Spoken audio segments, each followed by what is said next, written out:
Muhim xabar. Joriy yilning avgust oyida dunyo ilm-fan maydonidagi yana bir nufuzli bellashuv 38-xalqaro informatika olimpiadasi ilk bor O'zbekistonda o'tkaziladi. Unda dunyoning 80 dan ortiq mamlakatdan yosh dasturchilar ishtirok etishi kutilmoqda. Ayni kunlarda O'zbekiston terma jamoasi a'zolari ham bahslarga tayyorgarlik ishlarini boshlab yuborishgan.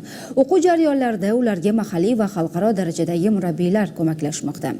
Muxbirimiz ayni mavzuda jamoa vakillari bilan suhbatlashdi.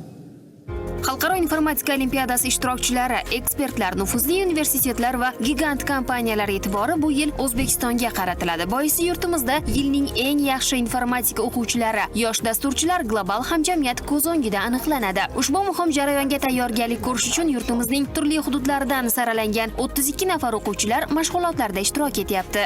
Bu yil bizda mezbon jamoa bo'lganimiz uchun xalqaro musobaqasiga, demak, asosiy jamoamiz 4 ta qatnashgandan tashqari qo'shimcha jamoaga ham ruxsat beriladi, ya'ni 4 ta o'quvchi qatnashadi.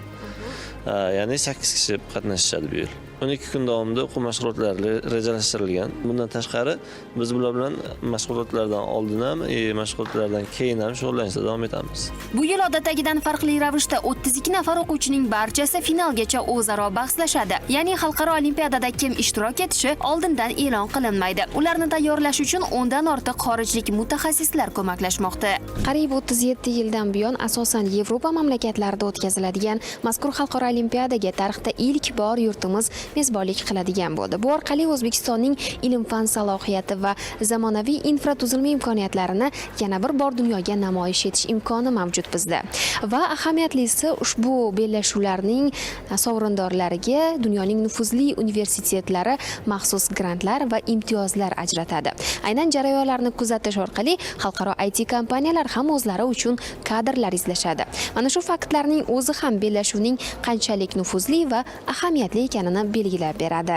Bu juda ham katta mas'uliyat va buni hozirgi kunda juda ham katta tayyorgarlik ketyapti. Nafaqat tashkiliy tomondan, balkim har bitta tumanni, har bitta chekka hududlarimizdagi eng iqtidorli yoshlarimiz ham tayyor bo'lish uchun milliy tayyorgarlik tizimini yo'lga qo'yish bizning asosiy maqsadimiz edi. Ruminiyadan ikki karra olimpiada g'olibi, shu olimpiadada g'olib bo'lgan trenerni O'zbekistonga jalb qilganmiz. Undan oldin yoshlarimizni qozog'istonlik eng yuqori malakaga ega bo'lgan trener tomonidan o'qitilishdi.